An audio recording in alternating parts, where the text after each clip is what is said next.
The late Grand Chief Sir Michael Samare was a committed environmentalist and recognized across the world as a pioneering leader of rainforest nations in their efforts to find sustainable solutions to stop deforestation. PNG's success reducing emissions over the years on a national level is a remarkable testament to Sir Michael's vision. As a result, the Coalition of Rainforest of Nations was born with 7 member nations. In an interview where the climate change meet is happening in Egypt, the managing director of the Coalition of Rainforest of Nations, Federica Bieta, gave an insight into the non-profit organization. And the issue we're trying to address is we have not caused the climate change issues, but we're feeling the pain as a developing country, rainforest countries. We can be part of the solution if there is a positive incentive. And then talking with other rainforest countries, they have all the same problem. We don't like to cut forests, but there is an economic incentive to do that.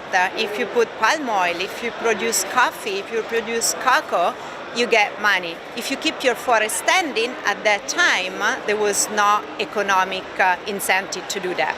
Since 2004, there has been little positive incentives from the much larger nations to smaller nations like PNG and others that thrive on forestry. And with 100 billion annually earmarked to save the world's rainforest, Federica Bieta is hopeful. The commitment climate finance is 100 billion for everything. It's definitely not enough. The sad part is not even this materialized. If you can look behind me, we're saying there is 100 billion is only needed for the rainforest per year.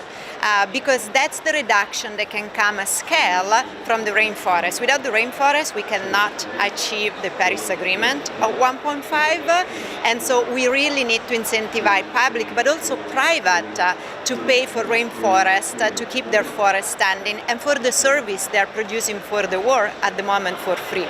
The nation's founding father and full-time Prime Minister, the late Sir Michael Samare, was universally acclaimed as a global environmentalist through his commitment to the advancement of tropical rainforest conservation. The late Grand Chief Sir Michael was internationally respected for his wisdom. As the world leaders discuss issues pertinent to climate change in Egypt, their reflections empower his legacy forward to reward rainforest nations for all conservation efforts that they are doing for our planet. Rocky Iso, National EMTV News.